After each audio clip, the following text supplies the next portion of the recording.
Students, now we are going to study chapter number 8, Conditional Constructs in Java.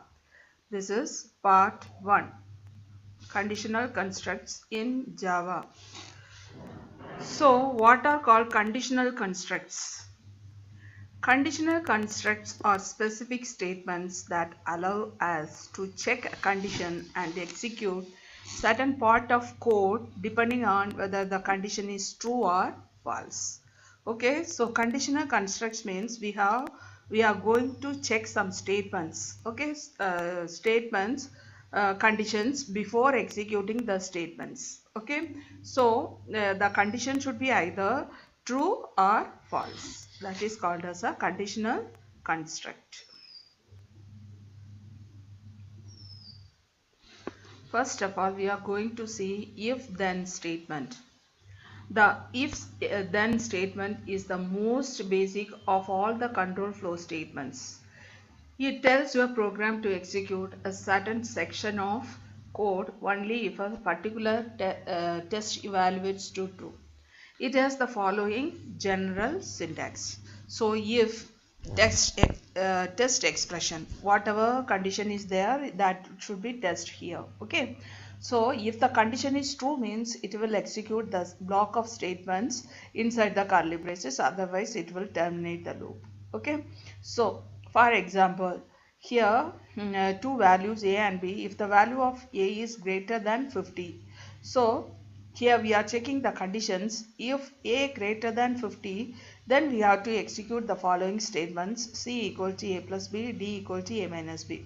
If the value of a is less than 50, it will not execute the statement. Okay, the condition is only if a greater than 50.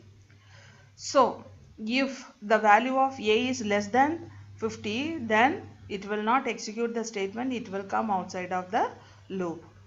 Here you can see that only in case the value of a is greater than 50, it finds the sum and the difference between a and b in c and d. So the sum is stored in the variable c and the difference is stored in the variable d respectively.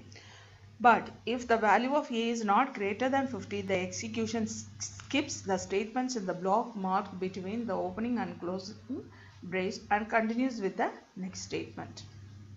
See the next one, if else statement. Okay, so here we are going to check one condition. If the statement is true, it will execute the block of statements, and else means if the statement is false, then also it will execute a block of statement.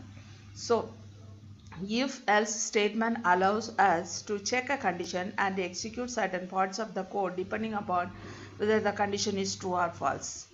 In this selective statement, there are two parts to be executed depending upon a test expression: the true part and the false part. The general syntax of if else statement is: if test expression or condition, then block containing any Java valid statements if the text expression is evaluated to true. Else if the test expression is false, then it will execute the block containing a valid Java statement if the test expression is evaluated to false. So the if else statement execute a block of code if a specified condition is true. If the condition is false, then the block of code can be executed.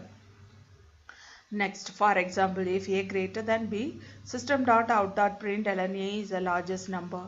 So if the condition is false, then automatically b is the largest number. Here if the value of a is greater than b, then the statement within the if block will be executed. That is system.out.println a is the largest will be executed. But if a is not greater than b, then the statement within the else block gets executed. This is system.out.println of b is the largest. Okay, so it will be executed. Next, relational operators. These operators are used to comparison for comparing the conditions. So, okay, we are using the relational operators. Compare the relationship between two data items in a conditional expression. The result of this expression is either true or false, that is valid or invalid. So the table shows the complete list of relational operators available in Java. So what are the relational operators here? Greater than, less than, greater than or equal to, less than or equal to, equal to, not equal to. Okay.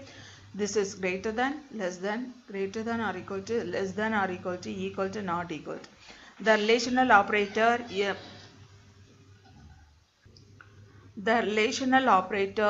uh, as you test or define some kind of relation between two entities. Okay. Next we are going to see one example, A greater than B, greater than or equal to B. So when A is 5 and B is 6, the value of A is 5 and B is 6 means the condition is false. Okay. So A is less than B. If when the value of A is 10 and B is 3, the condition will be true. So A is greater than B. When A is 5 and B is 5, both the values are equal. It indicates either greater than or equal to. Okay.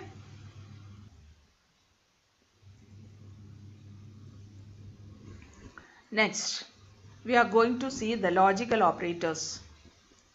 These operators are used to join more than one relational expressions. The following statement explains the usage of logical operators.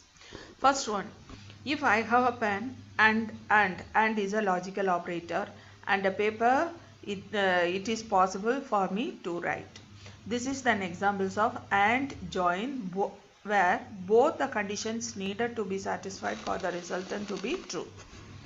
Thus, only when I have both pen and paper, it will be possible for me to write. Thus, AND operator used when all conditions are to be satisfied. So, AND operator, if both the conditions are satisfied, we will use the AND operator. If I have a pen or a pencil, it is possible for me to write. This is an example of OR join, whether either of the condition needed to satisfy for the resultant to be true.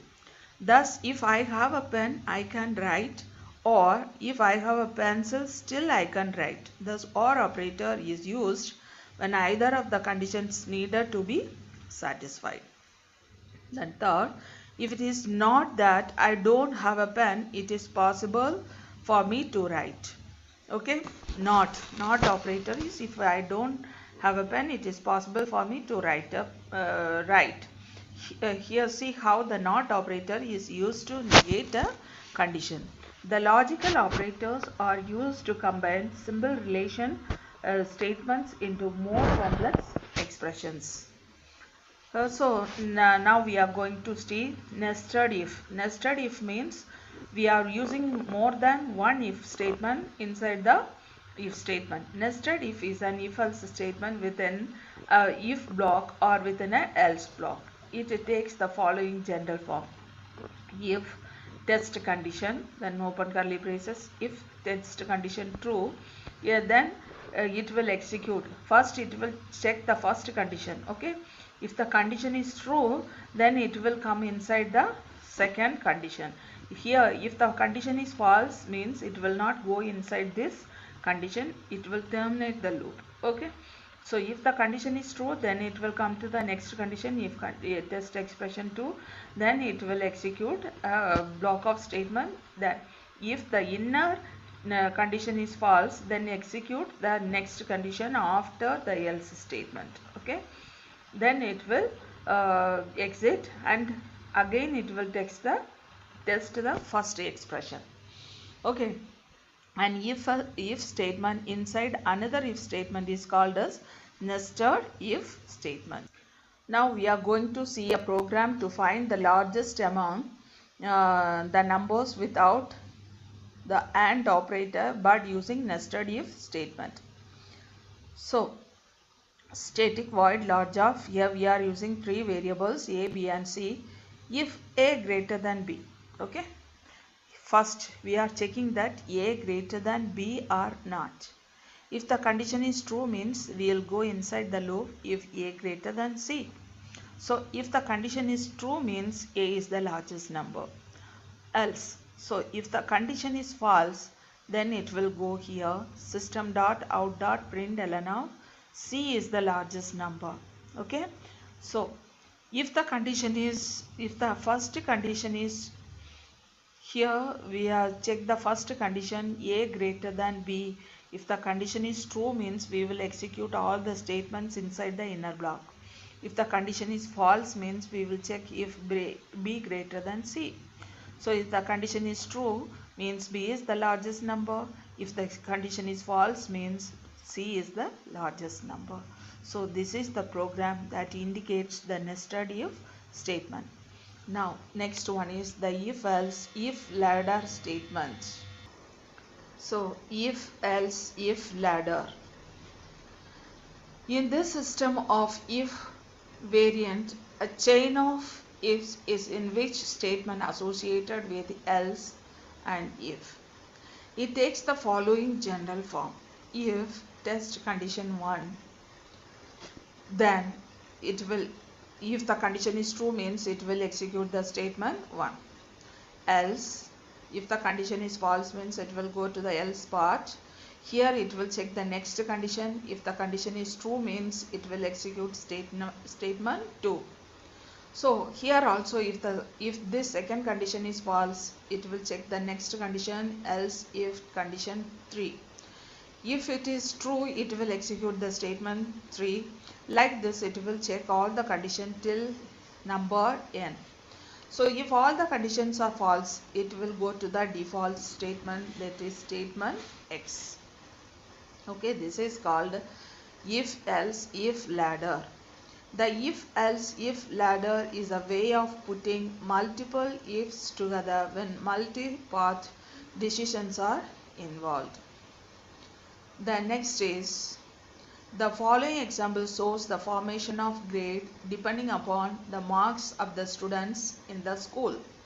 So these are the grades. The marks are 90 to 100, means the grade is A. If the mark is 70 to 89, grade B. 80 to 50 to 69, grade C. 30 to 49, grade D, and below 30, grade E. So how will you give the conditions? If mark is greater than or equal to 90, so that is 90 to 100, that is greater than or equal to 90 se ज़्यादा or 90 भी है. So the grade is A. Then if the mark is greater than or equal to 70, so the grade is B. Else if the mark is greater than or equal to 50, the grade is C. Else if the mark is greater than or equal to 30, then grade D. Else the final is automatically it is less than 30, so the grade is E. Okay, this is nested if statement. The next one is conditional or ternary operator. Ternary means 3. Here we are using 3 operands. Okay, this operator is used as an alternative to if statement. The question mark and colon are the conditional or ternary operator. This operator can be used to replace if else statement, or its general form is if condition statement number 1 else statement number 2. The above form of if can be alternatively written using question mark and colon as follows. Condition, then question mark, statement number 1. If the condition is true, means it will execute statement number 1. If the condition is false, means it will execute statement number 2. It works in the same way as given form of if. That is, if the condition is evaluated and if it is true, statement 1 will be executed. That is, its value become the value of the entire expression. Otherwise, statement number 2 will be executed. Okay. So the example is here. If A greater than B, then C equal to A. So if the condition is false, means C equal to B. Can be alternative written as int C. Okay. The next one is comparison of if and question mark. That is, if else statement and ternary operator. If else it is used when complex logic handling is necessary. Ternary operator is used to offer a more concise, clean and compact code. In if else, it can have multiple statements, multiple assignments and expressions, more than one statement in its body. Ternary operator, it produces an expression and hence a single value can be assigned or incorporated into a larger expression. In if-else, nested if statement is simple and fairly easy to understand.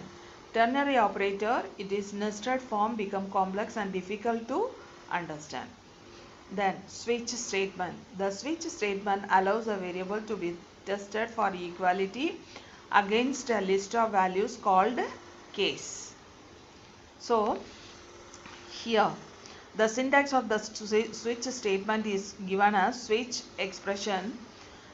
So the case 1 means it will execute a block of statements and one break statement is here.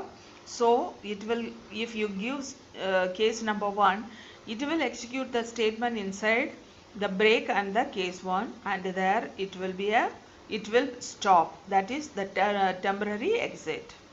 If you given the choices 3, it will execute the statements in case number 3 and it will take a break. Okay, if we are giving a choice above that of the case explained here, it will go to the default statement and the default block will be executed. Okay, this is the working principle of a switch statement. Rules while using the switch statement. The following rules are to be kept in mind while using the switch case statement. A case statement cannot exit by itself outside a switch block. The break statement which appear at the last statement in a case block is one of Java's jump statement. When a break statement is encountered in a case block, program execution jumps to the line of code following the switch block, that is outer the body of the switch statement. If break statement is missing in the case block, upon the completion of the execution, the control goes to the following case block. This process continues until the break statement is encountered or switch case block ends. Okay. So in every case we have to give a break statement. If a break statement is missing in any case, the remaining cases also will execute till it found a break statement. Okay. So braces should be used to denote the start and end of the switch block. Only character constants and integer constants are used in the case constants but allow only for equality comparisons. All case labels in the same switch block may have unique values. Next, this is a program that is showing the switch case statement. So in the starting you know how to write. See here the switch of day number. If you give option number 1, it will display that Sunday and stop. Okay, if you give 2, it will display Monday and stop. If you give the number as 3, it will display Tuesday and stop. So if you give the option as 8, so it will display that it is above the number 8 is not here in the cases, so it will automatically come to the default statement and it will display as input value. Okay, it will not display any day. So for example, we have written as case 4 system.out.println of Wednesday, and if we are not giving this break statement, okay, if the break statement is missing in case 4, if you give the option as 4, it will display Wednesday and Thursday together. Wherever it found a break statement, there it will be stop. Okay, so this is switch case statement. And then we are going to see the difference between if-else and switch case statement. If-else, it checks both for both relational and logical expressions. Switch case, it checks only for equality. If-else, it may be used with almost any data type. Switch case, it is used only with integers and characters. Okay. Then if-else comparisons may be variable or an expression or constant with another variable expression or constant. Then switch case comparison is always with a variable or expression with an integer and character constant. So students, here the chapter is over here, and we will see the exercise question answers in the next part of this lesson.